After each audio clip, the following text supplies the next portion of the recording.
When Jolie was born, the very first words that Mike said were, "Oh, too bad, she looks like Yvonne. Poor thing." It's hard to believe those were the words for his newborn child. From the beginning, it seemed Mike was only interested in money. As I struggled with parenting, he would say, "Babies are tough, huh," while he just watched and drank his beer.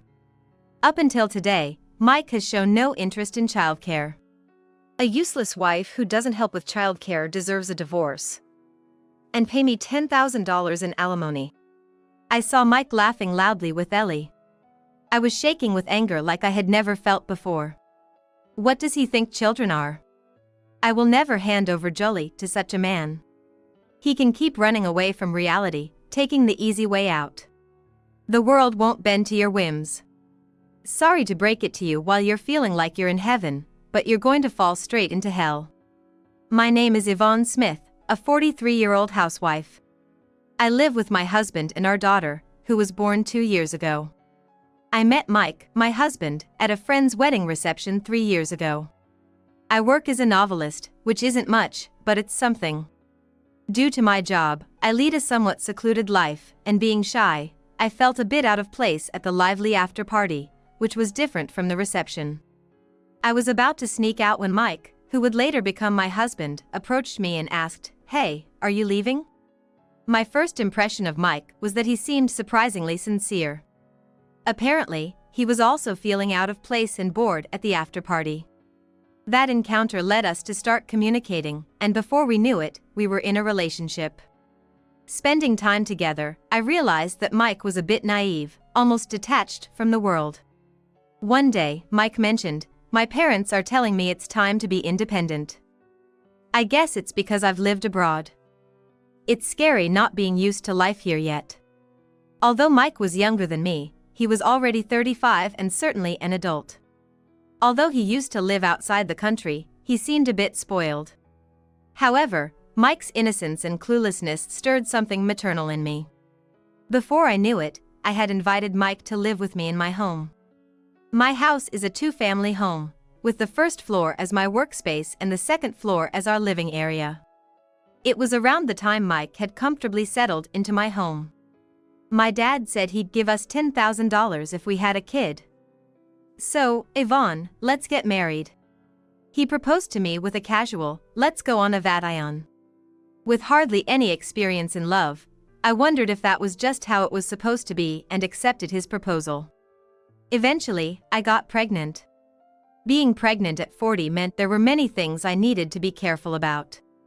It coincided with the end of a long-running series I had been writing, so I decided to take a break from work for Mike and our child. 2 years have passed since our daughter, Jolie, was born. Jolie, who's starting to hit her terrible twos, has been saying no and crying more often. Thinking of it as part of her growth, I tried every trick in the book to keep her happy and fulfill her needs as much as possible. "Yvonne. Jolie's being so loud I can't sleep. Can you quiet her down?" Mike said as he appeared in the living room. It was just past 8 p.m. Mike had been out drinking until morning with a work party last night and had gone straight to work afterward. He said he was just so tired. "I'm sorry. I think she'll settle down soon." I wanted to blame Mike for always being out drinking and not coming home, but making Jolie happy was my top priority. If Jolie calms down, Mike will be satisfied. "Yvonne, you've got it easy, not working and just staying at home all day. Just doing housework and taking care of the kid. I'm busting my butt working every day."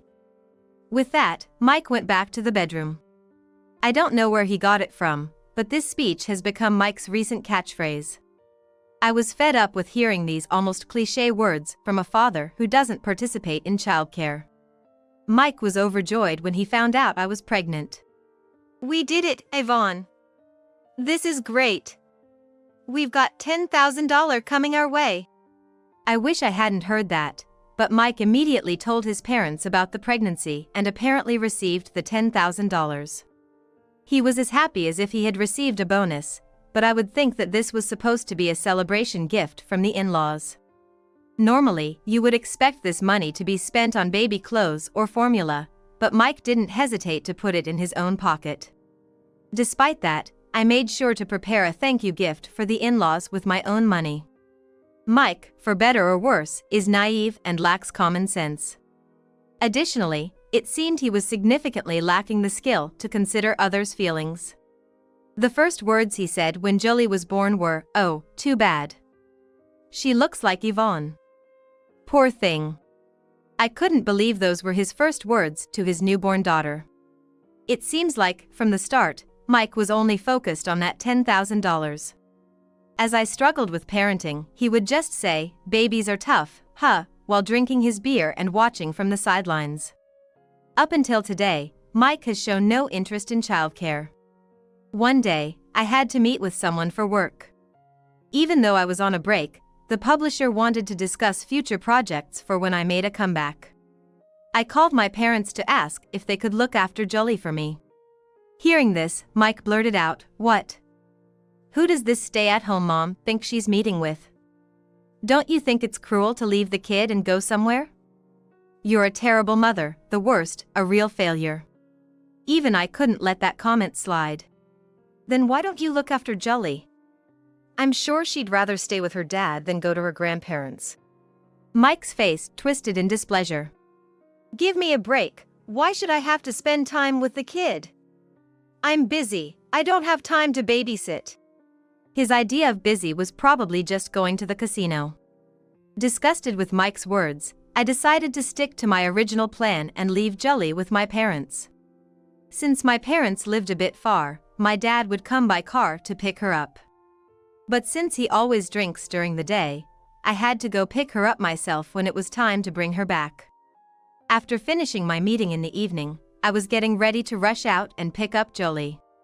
That's when Mike unexpectedly showed up in the living room. Probably he lost at the casino and ran out of gambling money early. I thought, since he's her father after all, he could at least help out and said, "Great timing. I'm about to go pick up Jolie. Could you drive me there?" But, as expected, Mike's response was, "No, it's too much trouble." I wasn't disappointed since I anticipated his response and was about to leave the house. Then he surprisingly said, "Fine, I'll take the car out." I doubted my ears for a moment, but seeing Mike grabbing the car keys and heading to the parking lot, I felt for the first time that maybe he did have a sense of responsibility as a father.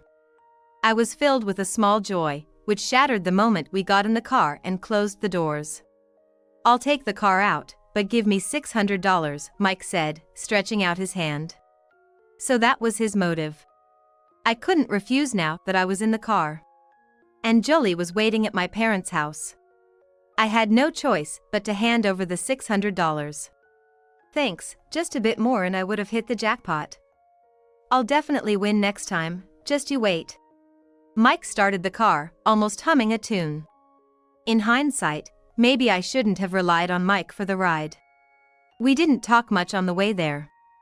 Just a few miles from my parents' house, Mike's phone rang.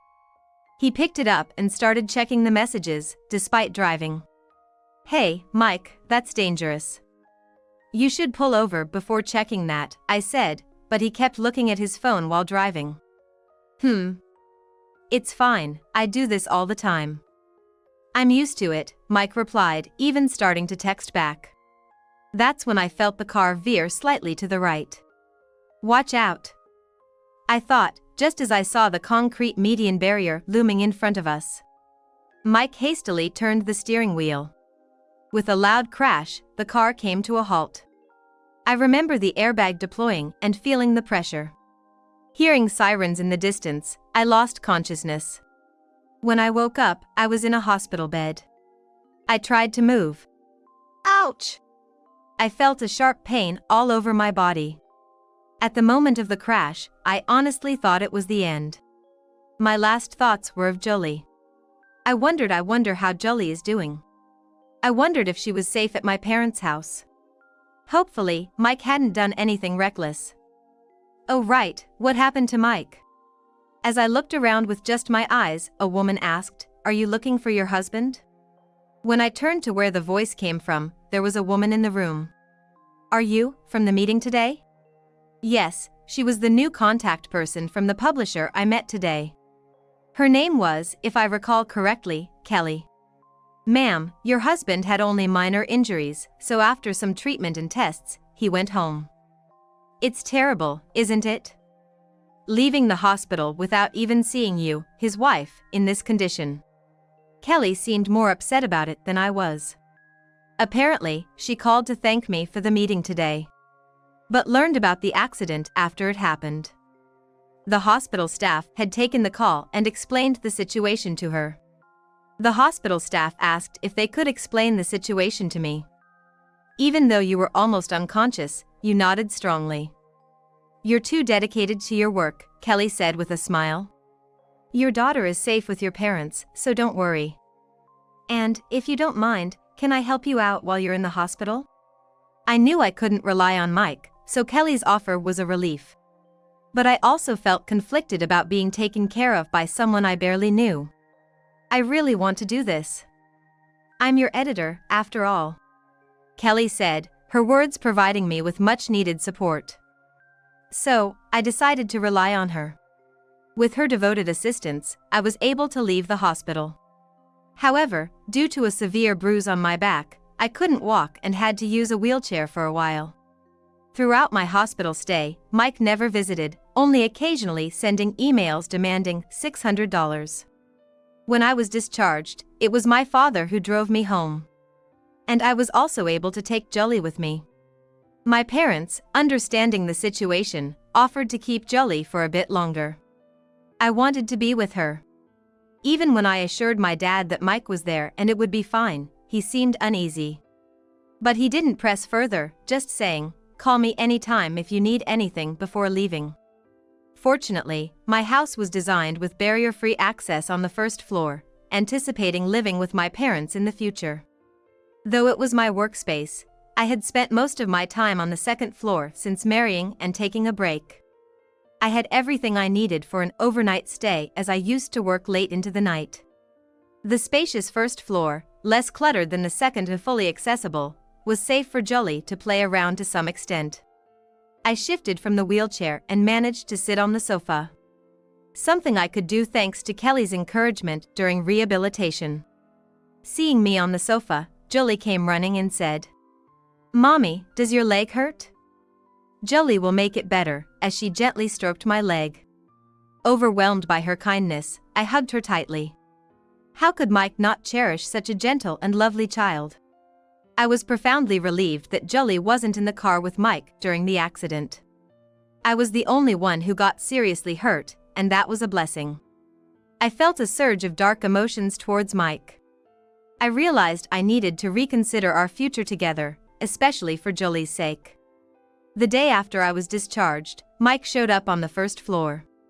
He had a bandage on his forehead, possibly from the accident. "Wow, this is also my house, huh? I thought it was a two-story apartment." The house has separate entrances for each floor, so his confusion was understandable. I had informed him via email that I was discharged, but perhaps he didn't find it odd that I wasn't returning to the second floor. I guess he never had it in him. He doesn't have any sense of concern for others. I couldn't help but feel a bit astonished looking back at Mike, and there was an unfamiliar young woman behind him. She looked incredibly young, maybe around 20. "Oh, this is Ellie. Young and pretty, right? A far cry from Yvonne. I know it's sudden, but I want Yvonne out of this house. I'm going to marry Ellie." I was dumbfounded by such an abrupt declaration. But the moment I saw this young woman, I had already imagined the possibility. And then, Mike started saying even more outrageous things. "Think about it, that day, it was because of your errand that I drove and got into that accident, right? So, I'm the victim here. You are the perpetrator. Maybe your injuries are your own fault, but mine were entirely collateral. So, I'm going to sue you for damages." I was speechless. I wondered how one could come up with such reasoning. Plus, Ellie is a nurse. She's nothing like unemployed Yvonne.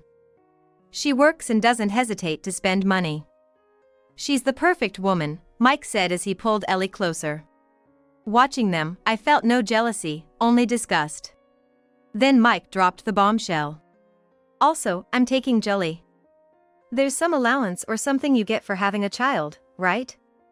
Yvonne, you're sneaky, keeping such a good deal to yourself. Kids are quite useful, huh? You've always left Jolly with your parents, what a terrible mother. Now that you're in a wheelchair, I'll surely get custody. If I weren't in a wheelchair, I might have struck Mike. Mike was beginning to say such nonsense.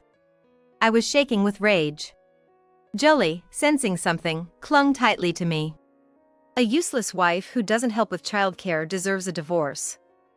And pay me $100,000 in alimony. Mike and Ellie burst into laughter together. I was trembling with a fury I'd never felt before. What does he think children are? I will never hand over Jolly to such a man. He can keep running away from reality, taking the easy way out. The world won't bend to his whims. Sorry to break it to him while he's feeling on top of the world, but I'm going to make sure he gets a taste of hell. I will never forgive him. Ignoring the foolish pair laughing carelessly, I pulled a piece of paper from the desk drawer. And I handed it to Mike. Fine. Here, the divorce papers.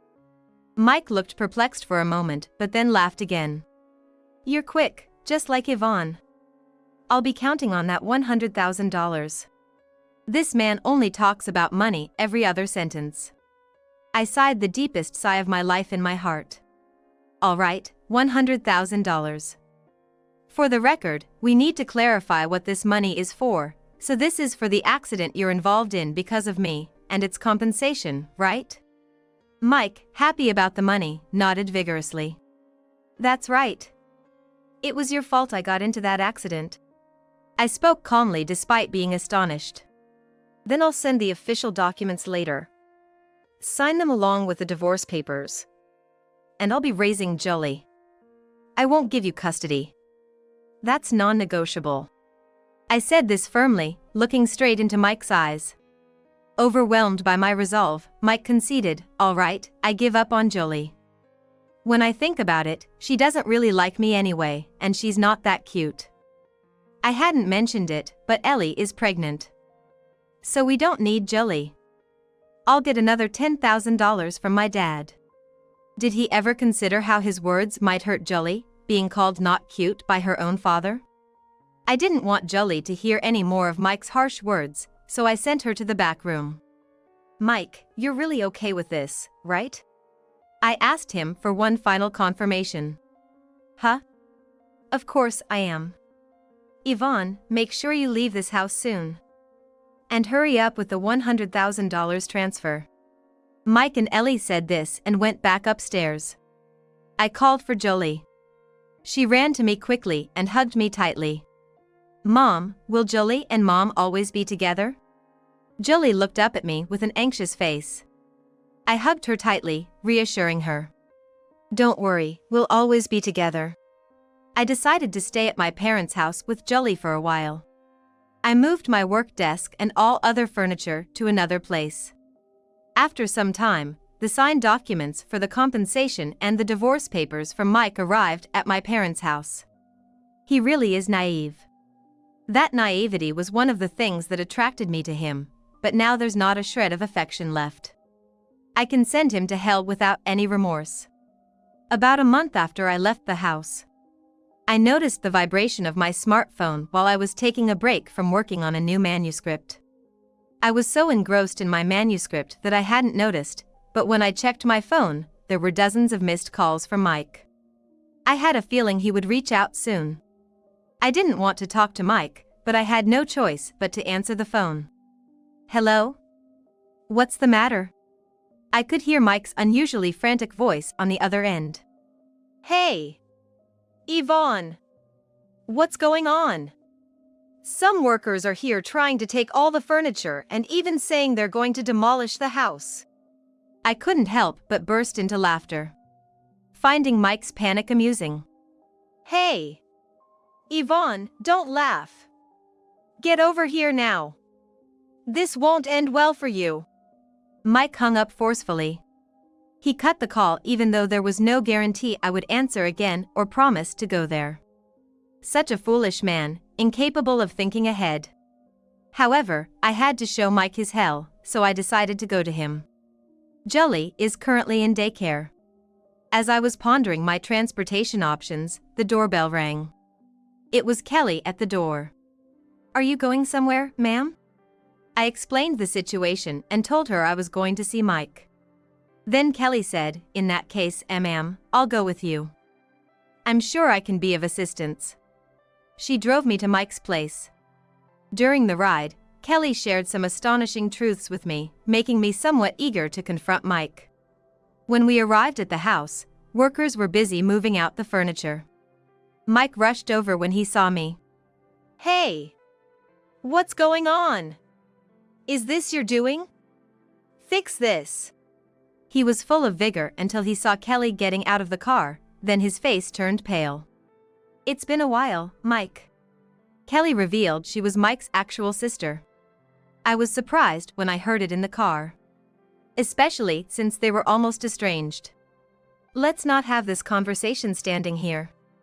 Let's go inside," she suggested, and we moved to a room on the first floor. Mike was pale and said nothing. Ellie looked puzzled beside him. In the empty room. Silence wouldn't move the conversation forward, so I quickly broke it. "We're demolishing this house.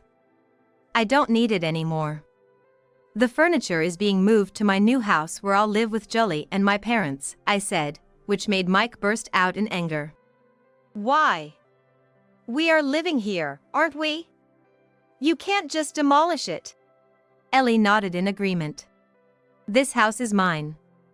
I built it with my money." Mike looked unconvinced by my words. "How could a perpetual jobless person like you afford to build a house? Stop lying already." It was Kelly who countered Mike's words. "Mike, you really know nothing. Yvonne has been modest, but she's a successful author who has published numerous books, some of which have been adapted into dramas and movies. She's not someone a man like you could have married." I thought calling me a bestseller was an exaggeration, but it was true that several of my works had been adapted. But she wasn't writing while married to me, right? So she was a jobless, wasn't she? Mike's argument was off the mark, as usual. Kelly continued with a tone of disbelief. "Did you even listen? Yvonne has written many works in the past. The more they sell, the more money she gets. That's royalties." Mike didn't seem to understand.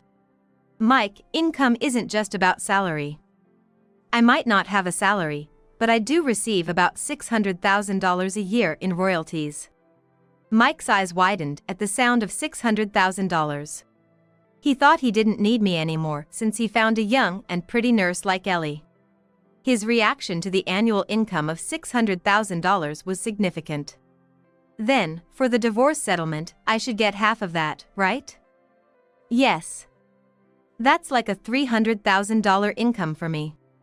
His simplicity left me speechless. He must really have flowers for brains. "Mike, Yvonne's royalties come from works published before she was married to you, so you're not entitled to any of it." Mike froze with a puzzled look. He should be thankful he even got to fantasize about having $300,000 for a moment. I pressed on. "And this house too. It was built before I married you, so it's not subject to property division. The same goes for the furniture. You just moved into the house where I lived. Anything you two bought, you can keep. We're divorced, and I'm not going to let strangers live in my house, so please leave as soon as possible." Mike looked unconvinced again. He demanded in a harsh tone, "So where are we supposed to live?" "I don't know." "You have $100,000, so you should be able to find a place quickly, right?" I replied, causing Mike's expression to darken. "That $100,000. It's gone. I went on a trip abroad right after and it disappeared quickly with some casino visits. Typical of Mike to squander a fortune on gambling. But I don't have an ounce of sympathy for him." "But your current wife is a nurse, right? Good for you, having a wife with a steady income." I smiled sweetly. Mike brightened up a bit. Yeah, that's right. Ellie being a nurse has really saved us. I quit my job, and she's been on paid leave this past month, right? Ellie's face fell at those words. That girl isn't a nurse or anything, Kelly interjected. Mike, you really don't know anything. I had to check on Ellie because Dad wanted to when you said you got married again. Ellie, you're unbelievable. Does Mike know everything? Ellie shook her head slightly. Ellie? You're a nurse, right? You said you were making $8,000 a month, right? No? Ignorant and naive, Mike had been deceived by Ellie. While I feel slightly sorry for him, it's truly a case of getting what he deserves. She was indeed studying to be a nurse, but she was kicked out during her training for assaulting a patient. The family was kind enough to settle without pressing charges, yet you've not paid a dime of the settlement and fled, right? Despicable. Ellie glared at Kelly sharply. And lately you've been frequenting nightclubs, haven't you? I heard your debts have reached into the hundreds. You're planning to run from those too? Hearing this, Mike went pale. Nightclubs? Debts. Ellie, you don't have money. Didn't you borrow from loan sharks recently? You said it was just because you were short on cash. I became your guarantor thinking you were a nurse. Ellie defiantly responded, what about it? You started this by acting like you had money. If I knew you were broke, I wouldn't have married you. Both are equally to blame in this mudslinging match. They started bickering loudly. Excuse me for interrupting. I cut in amidst their argument. There seems to have been infidelity during our marriage, so I'll be seeking compensation from both of you, thank you. My words brought their quarrel to an abrupt halt. And about the $100,000 I paid, please return it. The police checked the dashcam and confirmed Mike's reckless driving. I paid you because you said it was my fault, but it wasn't, so please return it. Mike's face contorted more and more. Here stands an adult on the brink of tears. Don't even think about running away. I'll relentlessly pursue you, of course, but Kelly has kindly informed the patient's family from the settlement, the high club, and the loan sharks about your whereabouts. They were all relieved to hear you've been found. Good for you. Mike's face clearly showed this was anything but good news for him. And Ellie eventually broke down in tears. As the house emptied of all belongings, only Ellie's cries echoed through the space. Mike, this is your 7th marriage, you know. Kelly muttered while checking her notes. I almost dropped my teacup in shock. The $10,000 given each time you got someone pregnant was, ostensibly, a celebration gift but, in reality, an apology to the women involved. Mike misunderstood it as a reward for having children. I was dismayed at how one could make such a misunderstanding. Kelly had cut ties with Mike, finding his irresponsibility unbearable. Sending Mike abroad was Dad's idea to keep him under surveillance and prevent any mishaps. But meeting Yvonne after returning home was unexpected. Incredibly, Mike has 6 children, including Jolie. His family has cleaned up his messes after every divorce, but Ellie was the last straw. Ellie wasn't pregnant after all. It was a lie for the money. Her social media posts showed her partying, drinking, smoking, and even bungee jumping abroad. Actually, Dad, my husband, and I are huge fans of Yvonne's work. We were thrilled to hear about Mike's marriage, but also deeply concerned. I apologize for not stepping in sooner as his sister. I hoped being with Yvonne might change him for the better. But he ended up causing you trouble instead. I hugged Kelly tightly, wishing Mike had realized the value of his wonderful family sooner. Mommy, look, you're walking well. After a lengthy rehabilitation, I could walk again on my own. Kelly still helps me with editing and daily tasks. Mike, under his father's supervision, works hard to pay off his debts with Ellie. I'm now writing novels in a new duplex, living with my parents and Jolie. Mommy, you're amazing, I love you. Jolie kisses my cheek. I hug her tightly. Surrounded by my beloved job and precious daughter. This is my heaven. Feeling content to the point of asking for nothing more.